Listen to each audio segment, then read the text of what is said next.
Bienvenido a Archivo Criminal. Hoy documentamos uno de los misterios criminales más enigmáticos de la historia estadounidense. El caso de Lizzie Borden, acusada de asesinar a su padre y madrastra con un hacha en Fall River, Massachusetts el 4 de agosto de 1892. Lo que hace extraordinario este caso es que ocurrió en la era preforense, cuando la evidencia física era primitiva y el análisis de escena del crimen era más arte que ciencia. Lizzie Borden fue acusada, fue juzgada y fue absuelta por un jurado que aparentemente creyó que una joven mujer de su clase social no podría haber cometido un acto tan brutal. Pasaron 130 años, y el misterio permanece sin resolver. Nadie sabe con certeza si Lizzie fue culpable o si fue víctima de circunstancias desafortunadas. Su caso define la intersección entre clase social, género y justicia criminal en la América victoriana tardía. Fall River, Massachusetts 1892. Clase, convención y represión social. Fall River, Massachusetts en 1892 era una ciudad industrial en transición. Era un centro importante de manufactura textil. Las fábricas dominaban el paisaje. Pero Fall River también alojaba a una clase alta de dueños de fábricas, comerciantes exitosos y familias acomodadas. La sociedad estaba estratificada intensamente.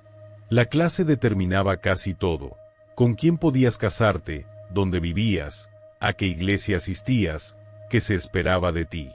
Para las jóvenes mujeres de clase alta, las expectativas eran muy particulares. Debían ser obedientes. Debían ser modestas. Debían permanecer vírgenes hasta el matrimonio. Debían aceptar la autoridad de su padre. Debían conformarse a roles predefinidos. Cualquier desviación era considerada no solo inapropiada, sino potencialmente criminal. La represión sexual y social de la era victoriana alcanzaba su apogeo en comunidades pequeñas de Nueva Inglaterra. Las mujeres tenían poco control sobre sus propias vidas. No podían poseer propiedades fácilmente. No podían entablar demandas legales sin aprobación de un hombre. No podían votar. Su existencia estaba circunscrita por reglas que les decían constantemente que eran inferiores, que necesitaban protección, que estaba mejor sirviendo a sus familias que buscando cualquier forma de satisfacción personal. En Fall River, estas restricciones eran especialmente fuertes en familias acomodadas como los Borden. La familia Borden: dinero, resentimiento y secretos. Andrew Jackson Borden fue un hombre de negocios exitoso. Acumuló riqueza a través de múltiples empresas. Era relativamente rico para el estándar de Fall River. Pero era avaro. Extremadamente avaro. A pesar de su riqueza, vivía de manera restrictiva. Controlaba el dinero de su familia con puño de hierro. Sus hijas adultas, Lizzie y Emma, dependían completamente de su provisión financiera. A los 30 años, Lizzie no tenía independencia económica. Dependía de Andrew para su sustento, su vivienda, su vestimenta, todo. Era un control que generaba resentimiento profundo en una mujer que estaba educada, inteligente, pero psicológicamente aprisionada. La madre de Lizzie murió cuando ella era adolescente. Su padre se casó nuevamente con Abigail Gray, una viuda con una pequeña herencia. El matrimonio fue por conveniencia, no por amor. Abigail fue incorporada a la familia Borden, pero nunca fue verdaderamente integrada. Lizzie la resintió. Emma, su hermana mayor, también. Abigail era percibida como una intrusa que estaba ganando acceso a la riqueza de Andrew. Las tensiones domésticas eran intensas. La casa era un polvorín de emociones reprimidas. Andrew dominaba. Abigail navegaba cuidadosamente para mantener su posición. Lizzie y Emma observaban todo con creciente furia. Lizzie Borden, la joven mujer en las sombras.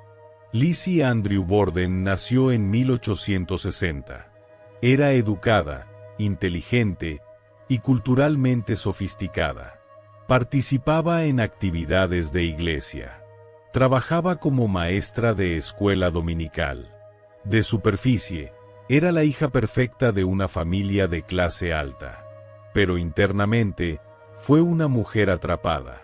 Atrapada en un cuerpo de una época que no permitía autonomía femenina. Atrapada en una casa donde su padre controlaba cada aspecto de su vida. Atrapada sin perspectiva de matrimonio real. Sus pretendientes eran rechazados por su padre. Atrapada sin carrera. Sin independencia. Sin futuro diferente al que su padre definiera.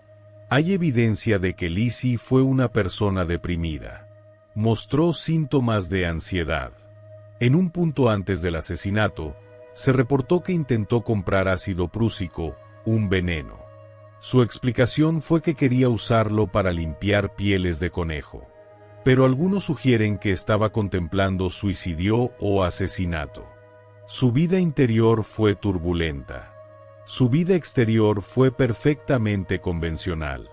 La disonancia entre estas dos realidades creó una presión psicológica que eventualmente tuvo que encontrar liberación. 4 de agosto de 1892. Los crímenes que dividieron Fall River. La mañana del 4 de agosto de 1892 comenzó ordinariamente. La familia Borden estaba en casa. Andrew había estado en la cama con problemas estomacales. Abigail también.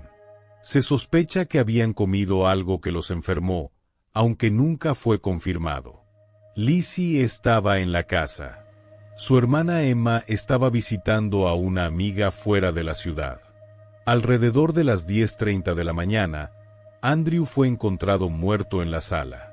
Había sido atacado con un objeto afilado múltiples veces. Sus heridas eran atroces. 90 minutos después, Abigail fue encontrada muerta en el piso de arriba. También había sido atacada con un hacha múltiples veces. Los patrones de atacador fueron violentos, frenéticos, sugiriendo pasión o furia extrema. La policía fue llamada. La noticia se difundió rápidamente por Fall River. Una familia acomodada había sido asesinada en su propia casa en pleno día. Fue un crimen que conmocionó a la comunidad. No ocurrían crímenes así en Fall River. No ocurrían especialmente en casas de personas ricas y respetadas. La investigación comenzó inmediatamente. Y muy rápidamente, los sospechos señalaron a Lizzie. Investigación primitiva, sesgada, pero sugestiva. Los investigadores de Fall River enfrentaban un crimen brutal sin arma recuperada. Buscaron un hacha. Encontraron una en el sótano, pero no había evidencia concluyente que fuera el arma del crimen. Los investigadores no tenían experiencia con investigación de homicidios. No tenían análisis de sangre. No tenían recolección sistemática de evidencia. Lo que tenían era lógica simple. ¿Quién pudo haber cometido el crimen? Las puertas estaban cerradas. No había signos de forzamiento. Un extraño habría sido notado. Los intrusos eran teóricamente posibles, pero improbables. Eso dejaba a la familia. Y de la familia, Lizzie fue quien estuvo en la casa durante ambos asesinatos. Lo que intrigó a los investigadores fue el comportamiento de Lizzie después de los crímenes. No mostró duelo particularmente dramático. No lloró visiblemente. No expresó horror o trauma emocional. Parecía estar tranquila. Parecía estar compuesta. Parecía estar actuando, aunque con una mano errada para una actriz. Su respuesta emocional no coincidía con lo que se esperaría de una hija que acababa de descubrir a su padre asesinado. Hay también inconsistencias en su narrativa de dónde estaba. Primero dijo que estaba en el granero. Luego cambió su historia. Dijo que estaba en la casa. Las inconsistencias sugirieron que estaba mintiendo sobre algo, aunque no necesariamente sobre el asesinato. Arresto, Acusada por circunstancia y sospecha. Lizzie fue arrestada bajo sospecha de asesinato. Fue acusada formalmente de matar a su padre y su madrastra. Fueron acusaciones graves. Los cargos podrían significar ejecución. Pero los investigadores sabían que su caso era frágil. No tenían evidencia física directa. No tenían testigos del crimen. Tenían circunstancia. Tenían motivo. Tenían oportunidad. Pero circunstancia no es prueba más allá de duda razonable. Y los investigadores de Fall River necesitaban prueba para obtener una condena. Juicio, junio de 1893 y el poder de la clase social. El juicio de Lizzie Borden comenzó en junio de 1893. Fue seguido obsesivamente por los medios estadounidenses. Fue uno de los primeros juicios de asesinato verdaderamente mediados nacionalmente. Los reporteros de periódicos de todo el país estaban en Fall River. El público estaba cautivado. Aquí estaba una joven mujer de clase alta acusada de un crimen horrible. Fue un drama perfecto. Clase, género, secretos, violencia. La fiscalía presentó su caso. Presentó el motivo. Lizzie había estado enfurecida con su padre por su avaricia. Estaba enfurecida con Abigail por su presencia en la casa. Presentó la oportunidad. Lizzie estuvo presente durante el tiempo de los crímenes. Presentó el comportamiento, su falta de duelo emocional. Presentó las inconsistencias en su narrativa de paradero. Fue un caso circunstancial pero potente. Pero la defensa fue igualmente efectiva. Su abogado argumentó que la evidencia era puramente circunstancial. Argumentó que sentir resentimiento no es lo mismo que cometer asesinato. Argumentó que la falta de demostración emocional podría ser explicada por shock o compostura natural. Argumentó que las inconsistencias en su narrativa eran comprensibles bajo estrés. Y crucialmente, argumentó algo casi no dicho explícitamente pero claramente implicado, que una joven mujer de su clase social, educada, de familia respetable, simplemente no podría haber cometido un acto tan brutal. El argumento no era legal. Era social. Era de clase. Veredicto: no culpable después de 1 hora de deliberación. El jurado deliberó por apenas 1 hora.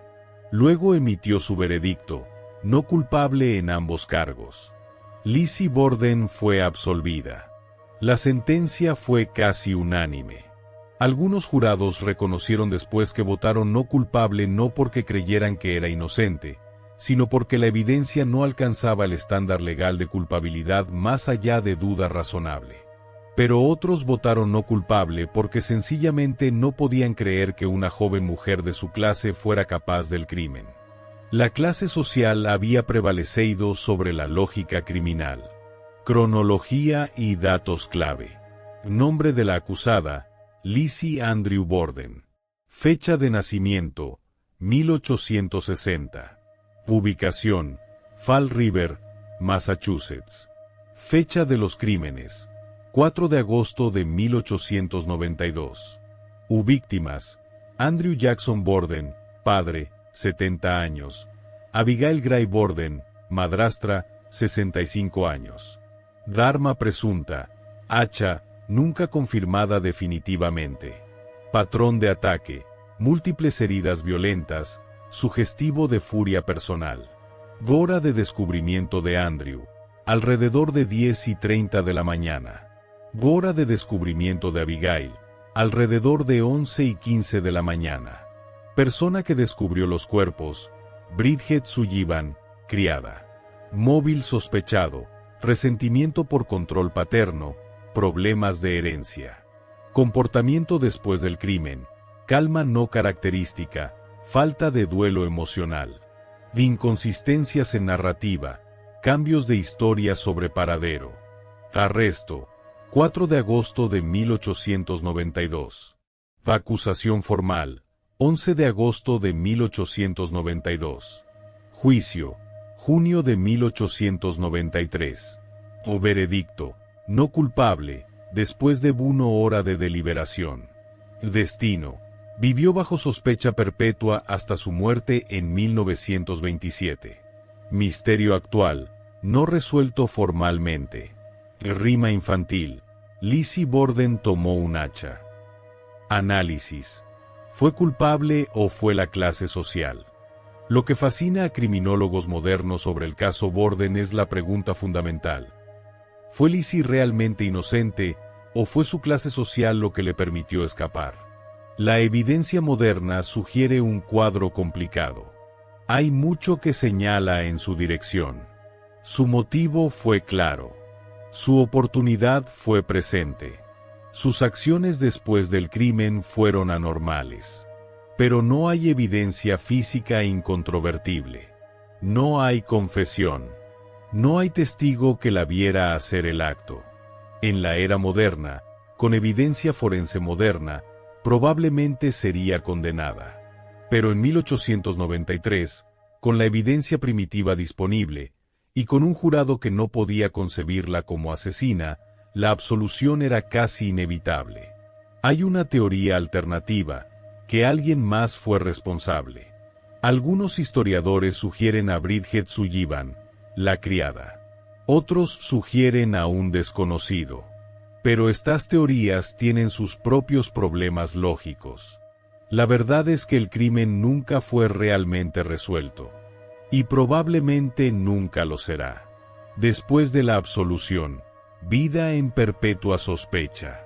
Lizzie Borden vivió sus años posteriores en Fall River bajo una nube de sospecha permanente. La comunidad nunca la creyó verdaderamente inocente, incluso después del veredicto. Fue ostracizada socialmente. Las puertas se cerraron para ella. No pudo casarse. Fue imposible para un hombre respetable casarse con alguien sospechada de haber asesinado a su familia. Vivió la mayor parte de su vida adulta sola, con su hermana Emma, sostenidas por la herencia de su padre. Murió en 1927, seguida poco después por su hermana. Su nombre fue cementerio de reputación en Fall River. Fue una mujer que fue absolvida legalmente, pero nunca verdaderamente reivindicada. Legado, clase, género y justicia en América. El caso de Lizzie Borden se convirtió en un símbolo de cómo la clase social influencia la justicia criminal. Se convirtió en un recordatorio de que los ricos y los privilegiados a menudo escapan de consecuencias que otros enfrentarían. Se convirtió en el tema de libros, películas, poemas y canciones infantiles burlones. La rima Lizzie Borden tomó un hacha, le dio a su madre 40 golpes. Pasó a ser parte de la cultura estadounidense, aunque históricamente fuera imprecisa. El número de golpes era menor. La víctima primaria fue su padre, no su madre.